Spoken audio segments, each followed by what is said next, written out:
Hello student, welcome to Swati's classes. आज आपण बघणार आहोत 5th standard EVS 1 lesson number 18 the environment and us या लेसनचा second part. First part already upload केलेला आहे. जर तुम्ही बघितला नसेल तर चॅनलला सबस्क्राईब करा. तुम्हाला 5th स्टँडर्डचे सर्व जे सब्जेक्ट आहेत त्यांचे एक्सप्लेनेशनचे व्हिडिओज मिळतील. तर बघा, मागच्या पार्टमध्ये आपण बघितलं होतं की डिफॉरेस्टेशन कशामुळे होत आहे किंवा पोल्युशन, वॉटर पोल्युशन का वाढत आहे, हे सर्व आपण डिस्कस केलेलं आहे. तर आज आपण स्टार्ट करूया. इथे बघा, कॅन यू टेल मध्ये तुम्हाला फूड चेन दिलेली आहे. You see a food chain in the picture above, one of the link is missing. की फूड चेन म्हणजेच काय, की जे ॲनिमल्स एक दुसऱ्यांवरती डिपेंड असतात तर त्यांची एक काय बनते, चेन बनते. त्यालाच आपण फूड चेन म्हणजे फूडसाठी ते दुसऱ्या ॲनिमल्सवरती डिपेंड असतात किंवा काही ॲनिमल्स हे प्लांट्सवरती डिपेंड असतात. तर त्यांच्यामध्ये एक प्रकारची चेन तयार होते, त्यालाच आपण फूड चेन म्हणतो. जसं की इथे आता तुम्ही बघितलं तर तुम्हाला काय दिसत आहे बघा, की आपण जर इकडनं सुरुवात केली तर आधी स्पॅरो दिसत आहे, त्याच्यानंतर काय आहे इकडे ग्रास हॉपर दिलेला आहे आणि जो फर्स्ट सर्कल आहे तिथे क्वेश्चन मार्क केलेला आहे, म्हणजे तिथे काय आहे हे आपल्याला माहीत नाही आहे. तर आता ग्रास हॉपर जे काही फूड खात असेल तेच त्या सर्कलमध्ये दिलेलं असेल. तर बघा की आता प्लांट जे असतात ते काही ॲनिमल्स खातात आणि प्लांट्स खाणाऱ्या ॲनिमलला दुसरे ॲनिमल्स खातात. तर अशा पद्धतीने एक चेन तयार होते की अन्न साखळी आपण ज्याला म्हणतो, फूडसाठी एकमेकांवरती डिपेंड असलेले ॲनिमलची एक चेन तयार होते, त्यालाच फूड चेन असे म्हणतात. One of the link is missing. तर इथे फर्स्ट जी लिंक आहे ती मिसिंग दिलेली आहे. तर कुठली ती लिंक असू शकते, तर तिथे काय असणार, ग्रास हॉपर जे असतात ते कशावर डिपेंड असतात, तर ग्रासवरती, म्हणजेच कशावरती, प्लांटवरती. तर तिथे पिक्चर कशाचा येणार, तर प्लांटचा येणार. What effect will it have on the grass hopper. जर प्लांट नसेल किंवा ते ग्रास नसेल, गवत नसेल, तर ग्रास हॉपरवरती काय परिणाम होणार, ते जास्त काळ जिवंत राहू शकत नाही, की त्यांना फूडच नसेल तर ते कसे जिवंत राहणार. ऑन द बर्ड, याचा बर्डवरती काय परिणाम होतो, की बर्ड ग्रास हॉपरला खाणारे, जर ग्रास हॉपरच नसेल तर बर्डलाही त्यांचं अन्न मिळणार नाही. What picture should there be in the blank space. आणि ब्लँक स्पेसमध्ये काय येणार आहे, प्लांट किंवा ग्रास आपण म्हणू शकतो. If this living thing really dead out, what would be the threat to the entire living world. आता बघा, स्पॅरोपर्यंत जर आपण बघितलं तर स्पॅरोला सुद्धा खाणारे दुसरे ॲनिमल आहेत, त्या ॲनिमललाही खाणारे दुसरे ॲनिमल. अशा पद्धतीने एक काय असते, त्यांच्यामध्ये चेन फॉर्म झालेली असते. तर त्यामुळे या चेनमधला एक जरी लिंक जी आहे ती जर मिसिंग झाली तर पूर्ण फूड चेनवरती त्याचा परिणाम दिसून येतो. तर discuss your answer in the class. तर हेच आन्सर जे आहे तुम्ही तुमच्या क्लासमध्ये सुद्धा डिस्कस करू शकतात. The need to maintain environmental balance, की आपल्या एन्व्हायरमेंटमध्ये असलेला जो बॅलन्स आहे, समतोल, आपण कशा पद्धतीने राखला पाहिजे. Due to human intervention in nature, large scale changes are taking place in the air, water and land. की जसं जसं ह्युमन नवीन नवीन इन्व्हेन्शन करत आहे किंवा नेचरमध्ये त्यांचं काय चाललेलं आहे, की ज्या फॅक्टरीज असतील किंवा जास्त प्रमाणात पॉप्युलेशन वाढत आहे, जनसंख्या वाढत आहे, तर त्यांच्या गरजा पूर्ण करण्यासाठी काय होत आहे, नेचरवरती जास्त प्रेशर येत आहे आणि त्याचमुळे एअर असेल, वॉटर असेल, लँडमध्ये यांच्यामध्ये होणारे चेंजेस आपल्याला दिसतात. Also this non living or abiotic components are getting polluted. जे नॉन लिव्हिंग थिंग्स असतात, मग त्यामध्ये एअर आहे, वॉटर आहे, लँड आहे किंवा अबायोटिक जे कंपोनंट्स असतात ते काय होतात, पोल्यूट म्हणजेच काय, प्रदूषित होतात. As a result the existence of living things is threatened while several living things have already become extinct. तर बघा, याच्यामुळे काय होणार, एक्झिस्टन्स ऑफ लिव्हिंग थिंग्स जे आपण म्हणतो की काही प्राणी असतील, काही पक्षी असतात किंवा जे प्लांट्स असतात ते आता एक्सटिंक्ट होत आहे किंवा नष्ट होत आहे. ते कशामुळे होतात, तर या सर्व गोष्टींमुळे होत असतात. If one factor of the environment is damage, it's relationship with other factors also get affected. कारण नेचरमध्ये सर्व काही जे लिव्हिंग, नॉन लिव्हिंग थिंग्स जे असतात ते एकमेकांवरती डिपेंड असतात. तर त्यामुळे एक जर कुठलाही फॅक्टर जर अफेक्टेड झाला किंवा त्याचं नुकसान झालं तर पूर्ण एन्व्हायरमेंटवरती त्याचं काय होतो, परिणाम आपल्याला दिसायला मिळतो आणि त्यामुळेच एन्व्हायरमेंटल जो बॅलन्स असला पाहिजे तो पूर्णपणे डिस्टर्ब होतो. From time to time some of the living things on the earth become extinct. आणि त्यामुळेच काही असे फॅक्टर असतात ज्यावरती जास्त इफेक्ट झालेला आहे, असे जे लिव्हिंग थिंग्स असतात ते मग काय होतात, एक्सटिंक्ट होतात. But today this process is taking place at much faster rate. पण आता जी प्रोसेस, सुरुवातीला जी प्रोसेस व्हायची ती कमी प्रमाणात होती, पण आता ती जास्त होत आहे. कारण कशामुळे, की मानवाची इन्व्हेन्शन नवीन नवीन पद्धतीचे खूप सुरू असतात, की ज्यामुळे जे काही एन्व्हायरमेंट असतं त्यावरती त्याचे परिणाम लवकर दिसतात आणि फास्टर दिसतात. This is a threat for the whole living world. आणि हे फक्त ह्युमन बिईंगसाठीच नुकसान नाही आहे किंवा कुठल्या एकच फॅक्टरसाठी नुकसान नाही, तर पूर्ण जे लिव्हिंग वर्ल्ड आहे त्यावरती याचा परिणाम होणार आहे. डू यू नोमध्ये बघूया, if the different types of plants and animals become extinct one by one many of the links in the different food chains will be lost. जसं की आपण सुरुवातीलाच बघितलं की फूड चेनमध्ये काय आहे, सर्व जे ॲनिमल्स आणि प्लांट्स असतात ते काय आहे की एकमेकांवरती डिपेंड असतात आणि त्यामुळे जर एका चेनमध्ये कुठलीही एक फॅक्टर जर किंवा कुठली एक लिंक जर मिस झाली किंवा त्याच्यावर परिणाम झाला तर सगळी जी फूड चेन असते ती लॉस्ट होण्याची भीती असते. Many scientist believe that this will affect the entire living world on the अर्थ and the balance in nature will collapse. आणि त्यामुळेच अशा पद्धतीने काय होऊ शकतो, पूर्ण लिव्हिंग वर्ल्डवरती याचा परिणाम होईल आणि नेचरमध्ये जो बॅलन्स आहे तो पूर्णपणे कोलॅप्स होईल. इथे बघा तुम्हाला पिक्चर दिलेला आहे, इंडियन चीता अँड एक्सटिंक्ट ॲनिमल. नंतर बघूया आवर नीड्स अँड द एन्व्हायरमेंट, की एन्व्हायरमेंट आणि त्यामध्ये आपल्या गरजा आपण कशा पूर्ण करतो ते बघूया. Food, water and clothes are the needs of all people. सर्वच माणसांच्या गरजा कुठल्या असतात, बेसिक जर आपण नीड्स म्हटला तर फूड, अन्न असेल, पाणी असेल आणि कपडे, या आपल्या काय असतात गरजा असतात. We use a lot of things to meet these needs. आणि ह्या गरजा पूर्ण करण्यासाठी खूप साऱ्या गोष्टींची आपल्याला गरज असते. Besides we use many means and devices for the purpose of studies, sport, hobbies and entertainment. आणि बाकीच्या ज्या गोष्टी आहेत त्यासाठी सुद्धा आपल्याला यांची गरज असतेच, की डिव्हायसेस बनवायचे आहेत, स्टडी करायचा आहे, स्पोर्ट्स, या सर्व गोष्टींसाठी सुद्धा काय होतं, आपल्याला ज्या गोष्टींच्या गरज असते ते सुद्धा आपल्याला नेचरमधूनच मिळते. We even stock up this things so that they will be available to us whenever we need them. तर त्यामुळेच आपण काय करतो की ह्या सर्व गोष्टी इझिली आपल्याला अवेलेबल व्हाव्यात यामुळे आपण स्टॉक करून ठेवतो. म्हणजेच काय की खूप जास्त प्रमाणात त्याचं उत्पादन करायचं असेल तर यामुळे जी गरज असते ती सुद्धा काय होते, जास्त वाढते. All this things are obtain by using materials from our environment. आणि कुठलीही गोष्ट आपल्याला जर बनवायची असेल, मॅनमेड असेल किंवा इवन आपण काय करतो नेचरमध्ये ॲज इट इज ज्या गोष्टी असतात त्या घेऊनच आपण raw material, as a raw material आपण काय करतो नेचरमधल्याच गोष्टी यूज करून काय करतो, त्यावरती प्रोसेस करून त्या गोष्टी ते मटेरियल्स बनवत असतो. म्हणजेच काय की डायरेक्टली आपण कशावरती डिपेंड आहोत तर एन्व्हायरमेंटवरती. All the people in the world have similar needs and desires. की जर आपण बघितलं वर्ल्डमध्ये सगळ्या देशांमध्ये आपण जर बघितलं तर प्रत्येक व्यक्तीची जवळजवळ गरजा ज्या आहेत किंवा त्यांच्या डिझायर्स ज्या इच्छा असतात त्या सेमच असतात.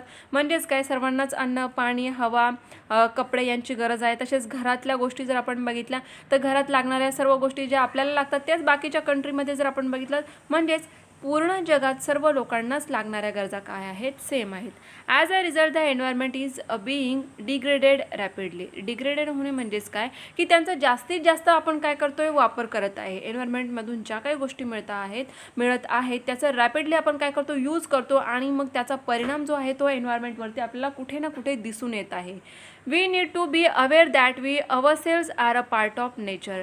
की आपण आपल्या गरजा पूर्ण करत असतो त्यावेळेला आपण हे लक्षात ठेवत नाही की आपण स्वतःसुद्धा काय आहोत, त्या नेचरचा एक पार्ट आहोत. जर नेचरचं नुकसान झालं तर आपलंसुद्धा नुकसान होणार आहे. If the balance of nature is disturb it will adversely affect human beings too. की जर नेचरवरती परिणाम झाला, नेचरचा जो बॅलन्स आहे, एन्व्हायरमेंटल बॅलन्स जर डिस्टर्ब झाला तर याचाच ॲडवर्सली जो अफेक्ट आहे, जो काही परिणाम आहे तो ह्युमन बिंग्सवर सुद्धा होणार आहे. हे आपण लक्षात ठेवायला हवं. We need to take steps to prevent the degradation of the environment. आपण काही स्टेप्स अशा उचलायला हव्यात किंवा अशा काही गोष्टी आपण करायला हव्या की ज्यामुळे एन्व्हायरमेंटचं जे काही डिग्रेडेशन होत आहे ते आपण प्रिव्हेंट केलं पाहिजे, त्याची काळजी घेतली पाहिजे की डिग्रेडेशन जास्त होणार नाही, एन्व्हायरमेंटचं नुकसान जास्त होणार नाही. The steps should mainly include using our means frugally and recycling used articles. की ज्या काही गोष्टी आपण वापरतो त्या मुळात तर आपण काळजीने वापरायच्या आहेत, त्याचं जास्त वेस्ट करायचं नाही आहे कुठल्याही गोष्टींना. आणि दुसरी गोष्ट म्हणजे की आपण रिसायकल करायचं आहे, की ज्या गोष्टी आपण रिसायकल करू शकतो, परत त्याचा यूज करू शकतो, वापरू शकतो, तर ते आपल्याला करता आलं पाहिजे. सच measures should be practice sincerely by each and every person. जर प्रत्येक व्यक्तीने ही गोष्ट ठरवली की ज्या गोष्टी आपल्याला मिळत आहेत त्या आपण काळजीने आणि व्यवस्थित वापरायच्या आहेत, जास्त त्या वेस्ट करायच्या नाहीत किंवा रिसायकल ज्या गोष्टी आपण करू शकतो त्या रिसायकल केल्या पाहिजे, असं जर प्रत्येकाने सिन्सिअरली ठरवलं तर हे नक्कीच आपण शक्य करू शकतो. Let us resolve. Let us all ensure that no action on our part will cause pollution or cause harm to living things. की आपण जे काही काम करणार आहोत, ज्या काही गोष्टी करणार आहोत, जी काही आपले ॲक्शन असणार आहे त्यामुळे जे आहे नेचर एन्व्हायरमेंट आहे त्याला कुठलाही कॉज किंवा पोल्युशन आपल्या कामामुळे होता कामा नये हे आपण लक्षात ठेवायला हवं आहे. Let us make all possible efforts for the conservation of the living world. Conservation म्हणजे काय? संरक्षण करणं किंवा संवर्धन करणं. तर आपल्या ह्या पूर्ण लिव्हिंग वर्ल्डचं किंवा नेचर असेल एन्व्हायरमेंटचं आपल्याला जर काळजी घ्यायची असेल, त्यांचं जर संरक्षण करायचं असेल, संवर्धन करायचं असेल तर हे एफर्ट्स आपल्याला घ्यायलाच हवेत. Speak your mind and discuss, की आपल्याला काय करायचं आहे, डिस्कस करायचे आहे हे काही point. How much stock of the necessary thing should we keep with us, की बघा आता घरात ज्या गोष्टी आपल्याला लागतात, एखादी जी गोष्ट आपण यूज करत असू, कपड्यांचा जर विषय घेतला आपण, की कपड्यांविषयी जर बोललो तर असे किती कपडे आपल्याला लागतात. जर आपण खरंच गरज बघितली तर 5 ते 10 ड्रेसेस जरी आपल्याकडे असतील तरी ते इनफ असतात. पण तरीसुद्धा आपण काय करतो, ते स्टॉक करून ठेवतो. पूर्ण जे कबर्ड असतं आपलं ते पूर्ण कपड्यांचं फुल असं भरलेलं असतं. त्याची खरंच गरज असते का? नाही. तरी आपण अननेसेसरी स्टॉक काय करतो, सर्व गोष्टींचा जमा करून ठेवत असतो. Discuss with respect to each of the following, water, food, clothes, या सर्व गोष्टींविषयी काय करायचं आहे, तुम्हाला डिस्कस करायचं आहे. नेक्स्ट आहे global efforts for protection of the environment, की ग्लोबल एफर्ट्स म्हणजे जागतिक पातळीवरती पूर्ण वर्ल्डमध्ये काय केलं जात आहे, की एन्व्हायरमेंटला प्रोटेक्शन करण्यासाठी काही एफर्ट्स घेतले जातात. Several projects are being implemented at the international level to maintain the balance in nature. असे काही सेव्हरल प्रोजेक्ट्स असतात जे इम्प्लिमेंट केले जातात इंटरनॅशनल लेवलला. खूप सारे कंट्रीचे जे लोक असतात किंवा संस्था असतात, असे लोक काय करतात, ते एकत्र येऊन काहीतरी असे प्रोजेक्ट्स बनवतात की ज्यामुळे काय होईल, की ते नेचरचं जे संरक्षण करू शकतात किंवा त्यावरती होणारे जे हार्मफुल इफेक्ट्स असतील ते कमी करू शकतात, याचे ते प्रयत्न करतात. It is important to raise the awareness of people all over the world about the threat to environmental balance, की लोकांना ते अवेअर करण्याचा प्रयत्न करतात, त्यांना समजावून सांगण्याचा प्रयत्न करतात की त्यांची जी काही ॲक्शन आहे, त्यांची जे काही कामं आहेत त्यामुळे एन्व्हायरमेंट बॅलन्स जो आहे तो डिस्टर्ब होत आहे. Many countries of the world are enacting laws that will help to prevent the pollution of air, water and soil. बऱ्याचशा कंट्रीजने काय केलेलं आहे, की असे काही ॲक्ट बनवलेले आहेत, कायदे बनवलेले आहेत लॉजचे, की ज्यामुळे कोणामुळे तरी किंवा फॅक्टरीजमुळे असेल, कुठेतरी प्रदूषण होत असेल पाण्याचं, हवेचं, तर त्यांच्यावरती आपण काय करू शकतो, गुन्हा दाखल करू शकतो किंवा कायद्याने ते त्यांना करणं बंदी घातली जाते. अशा पद्धतीचे लॉज पण आता फॉर्म होत आहे वेगवेगळ्या कंट्रीजमध्ये. नेक्स्ट आपण बघूया एफर्ट्स टू मेंटेन बायोडायव्हर्सिटी, की बायोडायव्हर्सिटी म्हणजेच काय, आपण बघितलं होतं फर्स्ट पार्टमध्ये की जैवविविधता म्हणजेच काय, की डिफरंट टाईप्सचे ॲनिमल्स आणि प्लांट्स जे असतात किंवा लिव्हिंग वर्ल्ड असेल, नॉन लिव्हिंग थिंग्स असतात, यांनाच बायोडायव्हर्सिटी असं बोललं जातं. तर याच्यासाठी आपण यांना मेंटेन करण्यासाठी कुठले एफर्ट्स घेऊ शकतो. बायोडायव्हर्सिटी पार्क्स जे असतात ते काय केलं जातं, त्यांचं संरक्षण केलं जातं. तर आता बायोडायव्हर्सिटी पार्क्स म्हणजे काय ते बघूया. An area which is reserve for the purpose of protecting and conserving the biodiversity of a region is called a biodiversity park. अशा पद्धतीचे फॉरेस्ट असतात की जिथे खूप साऱ्या प्रमाणामध्ये तुम्हाला ॲनिमल्स, वेगवेगळ्या पद्धतीचे ॲनिमल्स, वेगवेगळ्या पद्धतीचे प्लांट्स बघायला मिळतात. तर त्या ठिकाणची जी बायोडायव्हर्सिटी आहे त्याला प्रोटेक्ट करण्यासाठी तो जो रिजन असतो त्याला बायोडायव्हर्सिटी पार्क असं संबोधलं जातं किंवा सांगितलं जातं, की ज्यामुळे बाहेरून कोणतीही व्यक्ती त्या ठिकाणी कुठल्याही प्रकारे कुठलीही ॲक्शन जी आहे ती करू शकत नाही किंवा ते स्पेशली ते जे ॲनिमल्स आणि प्लांट्स त्यांचीच ती जागा असते, अशा पद्धतीने सांगितलं जातं. तर त्याला बायोडायव्हर्सिटी पार्क असं बोललं जातं. In this parks biodiversity is both preserve and studied, की प्रिझर्व पण केलं जातं, त्यांना प्रोटेक्शन केलं जातं, की कोणीही येऊन तिथे ॲनिमल्सची शिकार करू शकत नाही किंवा कोणीही येऊन तिथे झाडं जी असतात त्यांना तोडू शकत नाही. पण जे सायंटिस्ट असतात किंवा ज्यांना स्टडी करायचा असतो ते स्टडी करतात, तिथे जे ॲनिमल्स असतील, प्लांट्स असतील, त्यांचे स्टडी करतात. People visiting such a park enjoying being close to nature, की बरेचसे लोक अशा पार्कला व्हिजिट पण करतात, की कशा पद्धतीने वेगवेगळ्या प्रकारचे ॲनिमल्स असतात किंवा प्लांट्स असतात. आता हे आपल्याला घरात बसून तर कळणार नाही, तर नेचरमध्ये जाऊन आपल्याला ह्या गोष्टी अनुभवता येतात. तर असे बरेच जण असतात की जे अशा पार्कला काय करतात, व्हिजिट करतात. This leads to more concern for nature, की ज्यामुळे आपल्यालाही कळतं की कशा पद्धतीने ॲनिमल्स आणि प्लांट्स असतील त्यांचंही स्वतःचं एक विश्व असतं, जे फॉरेस्ट असतं ते त्यांचं घर असतं, तर त्यांना तिथे व्यवस्थितपणे प्रोटेक्शन मिळालं पाहिजे. या सर्व गोष्टींची आपल्याला सुद्धा जाणीव होते. National parks, some areas which are important for the protection and conservation of wildlife are reserved for them. For example, Kaziranga national park, the Tadoba national park, की असे स्पेसिफिक पार्क्स असतात किंवा फॉरेस्ट असतात की जे वाईल्ड लाईफ जे असतात, की जे जंगली प्राणी असतात त्यांच्यासाठी ते काय केलं असतं, प्रोटेक्ट केलं जातं. त्यांच्या प्रोटेक्शनसाठी ती जागा काय असते, राखीव असते, रिझर्व असते, कोणीही तिथे जाऊ शकत नाही किंवा त्यांना त्रास देऊ शकत नाही. अशा पद्धतीचे जे पार्क असतात त्यांना नॅशनल पार्क्स बोलतात. तर काझीरंगा हे एक नॅशनल पार्क आहे. तसेच ताडोबा नॅशनल पार्क तुम्ही ऐकलं असेल वाघांसाठी जे प्रसिद्ध आहे. तर ताडोबा नॅशनल पार्कसुद्धा काय आहे, एक नॅशनल पार्क आहे. सँक्च्युरीज म्हणजे काय ते बघूया. Certain forest areas are reserve for the protection and conservation of a particular animal or a plant. असे फॉरेस्ट की जिथं पर्टिक्युलर ॲनिमल खूप जास्त प्रमाणात असतात किंवा प्लांट्स जे आहेत ते पर्टिक्युलर प्लांट जे असतात तेच खूप जास्त प्रमाणात आहेत आणि मग त्यांना प्रोटेक्शन देण्यासाठी तो एरिया रिझर्व केला जातो. असे जे काही असतात त्यांना सँक्च्युरीज बोललं जातं. सच अ रिझर्व एरिया इज कॉल्ड अ सँच्युरी. For example of Radhanagari सँच्युरी for bisons, की जे राधानगरी जे सँच्युरी आहे ते कोणत्या ॲनिमलसाठी आहे, बायसन्स जे असतात त्यांच्यासाठी काय केली आहे, ती राखीव किंवा रिझर्व केलेली आहे. असे जे स्पेसिफिक जे ॲनिमल असतात, पर्टिक्युलर ॲनिमल्स असतात त्यांच्यासाठी जर कुठलं असं पार्क असेल किंवा फॉरेस्ट ते रिझर्व केलेलं असेल तर त्यांना सँच्युरीज बोलतात. If the plants on the earth are destroy the number of animals also fall, की प्लांट्सच नसतील आणि त्यांच्यावर डिपेंड असलेले बाकीचे जे नंबर ऑफ ॲनिमल्स असतात ते सुद्धा काय होतात, मग डिस्ट्रॉईड होतात. त्यामुळे त्या प्लांट्सलासुद्धा रिझर्व करणं, त्यांना प्रोटेक्ट करणं खूप गरजेचं असतं. That is why it is necessary protect plants in. तर बघा पुढच्या पेजवर जाण्याआधी आपण बघूया की इथे तुम्हाला काही पिक्चर्स दिलेले आहेत बघा, की ॲनिमल्स जे वाईल्ड ॲनिमल असतात किंवा फॉरेस्ट आहे, इथे पण तुम्हाला एलिफंट वगैरे असे ॲनिमल्स दिसत आहे. तर हे काय केले जातात, एरियाज जे असतात फॉरेस्टचे किंवा असे रिजन की ज्या ठिकाणी असे ॲनिमल्स किंवा प्लांट्स असतात तर त्यांना ते रिझर्व करतात किंवा प्रोटेक्ट करतात. नेक्स्ट बघा इथे सुद्धा तुम्हाला एक पिक्चर दिलेलं आहे फॉरेस्टचं आणि बरेचसे ॲनिमल आणि प्लांट्स तुम्हाला इथे दिसत आहे. Mayani lake has form due to a dam built on the Chand river in Satara district. Mayani lake जो आहे, तलाव जो आहे तो कशामुळे फॉर्म झालेला आहे, की चांद रिव्हर जे आहे सातारा डिस्ट्रिक्टमध्ये तिथे डॅम बांधल्यामुळे तो तयार झालेला आहे. Flamingos from the Siberia region in northern Asia migrate to this lake. तर जे सायबेरियन रिजनमध्ये नॉर्थन एशियामध्ये जे असलेले काही फ्लेमिंगोज असतात ते मायग्रेट करून त्या लेकवरती येतात. हे या संदर्भात तुम्ही न्यूज ऐकली असेल किंवा न्यूजपेपरमध्ये सुद्धा तुम्ही बघितलं असेल की फ्लेमिंगोज येतात, ते पर्टिक्युलर रिजनमध्ये काय करतात, तिथे मायग्रेट करतात, मायग्रेशन होतं त्यांचं. Hair they build nest and lay eggs. तर ते इथे येतात आणि त्यानंतर नेस्ट जे आहे ते बनवतात आणि त्यांची अंडी देतात.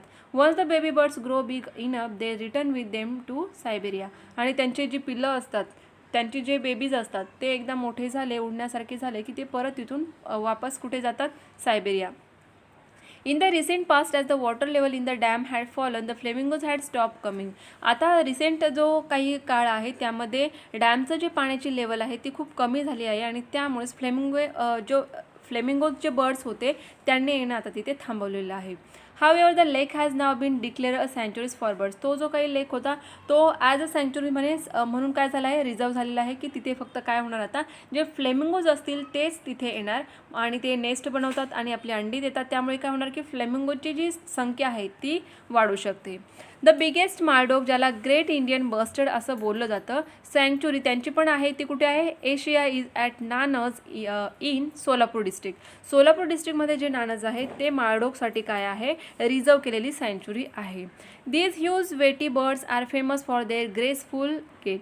तर हे खूप फेमस आहे. माळढोक हा पक्षी जो आहे तो आपल्या महाराष्ट्रात खूप फेमस आहे. These birds live in a open grassland. ते ग्रासलँडमध्ये राहतात. They feed on insect thus giving protection to crops in fields.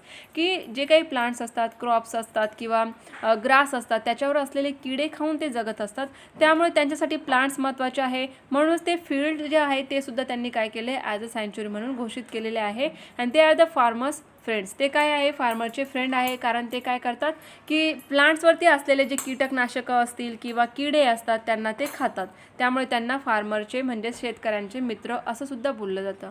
तर इथे तुम्हाला ग्रेट इंडियन बस्टर्ड मेल जो असतो त्याचं पिक्चर दिलेलं आहे. As they are hunted for their meat and their eggs their number is fast dwindling. त्यांचीसुद्धा संख्या कमी होत आहे कारण लोक त्यांना काय करतात, त्यांची अंडी खाण्यासाठी असेल किंवा त्यांची शिकार करण्यासाठी मारतात. त्यामुळे त्यांचीसुद्धा संख्या आता कमी होत आहे.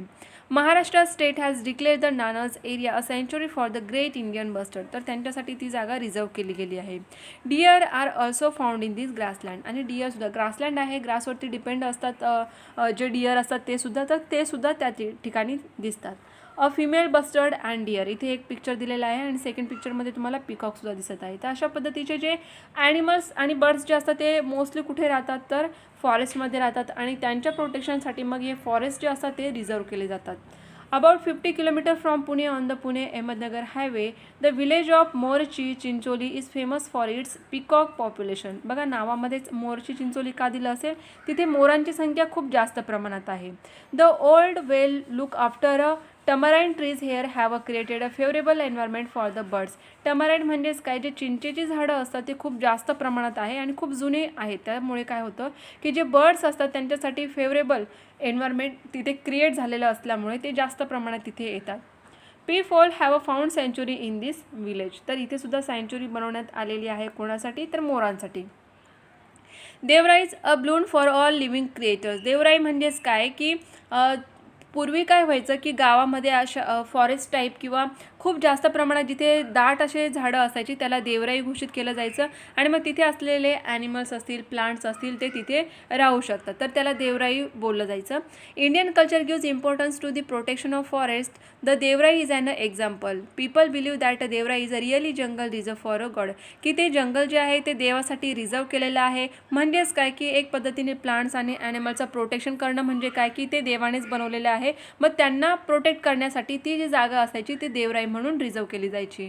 No tree or plant in a devrai is ever cut. की त्या ठिकाणची झाडं कोणीही तोडू शकत नाही किंवा प्लांट जे आहे त्यांना कट करू शकत नाही. That is why all trees in devrai are safe even today. आणि त्यामुळे ज्या काही देवराई त्यावेळेच्या घोषित केलेल्या होत्या, रिझर्व केलेल्या होत्या, त्या आजही सेफ आहेत.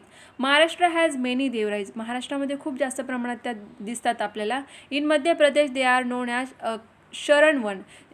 मध्य प्रदेश जो एरिया आहे, जो स्टेट आहे त्यामध्ये अशा प्रकारचे जे फॉरेस्ट किंवा जंगल किंवा आपल्याकडे जसं देवराई आहे त्यांनाच ते शरणवन असे नाव देतात. Devrais give shelter not only to the plants but also to the animals that live there. तर असे जे देवराई जे आहे, जे फॉरेस्ट आहे ते फक्त ॲनिमल्स किंवा प्लांट्सलाच काय करत नाही, तिथं ॲनिमल्ससाठी शेल्टर देत नाही, तर प्लांट्ससुद्धा तिथे काय राहतात, सेफ राहतात.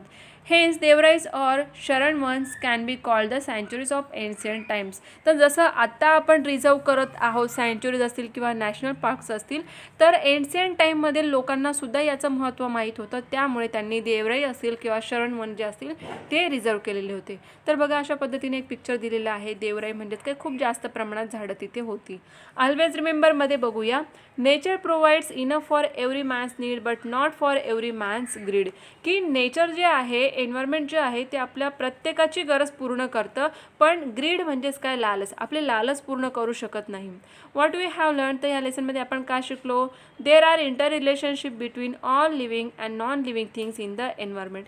की जे नॉन लिव्हिंग थिंग्स असतात आणि लिव्हिंग थिंग्स असतात त्यांच्यामध्ये काय एक प्रकारचं इंटर रिलेशनशिप आहे, म्हणजेच ते एकमेकांवरती डिपेंड असतात. Different kinds of plants, animals and micro organisms are found in different regions. की प्रत्येक रिजनमध्ये आपल्याला सेम ॲनिमल्स किंवा सेम प्लांट मिळतात का, नाही. प्रत्येक ठिकाणी आपल्याला डिफरंट काइंडचे ॲनिमल्स आणि प्लांट्स दिसतात. The balance between the cycle of the various gases in the atmosphere, the water cycle and food chain has been maintain for thousands of year. तर जे काही वॉटर सायकल आपण बघतो किंवा गॅसेसचं जे ॲटमॉस्फिअर असेल, तर ह्या गोष्टी काही वर्षांमध्ये बनलेल्या नाही, तर थाउजंड्स ऑफ इयरपासून या बनलेल्या आहेत आणि मेंटेनसुद्धा आहेत. Pollution of water is a threat to aquatic plants and animals. की पाण्यामध्ये जर पोल्युशन होत असेल तर याचा परिणाम कोणावर होतो, ॲक्वेटिक प्लांट्स आणि ॲनिमल. ॲक्वेटिक म्हणजेच काय, जे पाण्यामध्ये राहणारे प्लांट्स आणि ॲनिमल्स असतात ते. We shall all have to make efforts to stop the degradation of the environment balance cause by human intervention. तर ह्युमन इंटरव्हेन्शनमुळे जे काही नुकसान एन्व्हायरमेंटचं होत आहे, डिग्रेडेशन होत आहे, ते कमी करण्यासाठी आपण नक्कीच एफर्ट घेतले पाहिजे. Devrais, national parks and sanctuaries are created for the conservation of plants and animals. जसं आपण आत्ता बघितलं की देवराई असेल, नॅशनल पार्क्स असतील, सँच्युरीज असतील, या कशासाठी बनवल्या गेल्या आहेत, तर प्लांट्स आणि ॲनिमल्सचं कन्झर्वेशन म्हणजे संवर्धन किंवा प्रोटेक्शन करण्यासाठी. तर आय होप स्टुडंट तुम्हाला लेसन व्यवस्थितपणे समजलं असेल. फर्स्ट पार्ट आणि सेकंड पार्ट दोघंही बघा, तेव्हा तुम्हाला लेसन पूर्णपणे व्यवस्थित समजेल. आणि व्हिडिओ जर तुम्हाला आवडला असेल तर व्हिडिओला लाईक करा आणि चॅनलला सबस्क्राईब केलं नसेल तर सबस्क्राईब जरूर करा.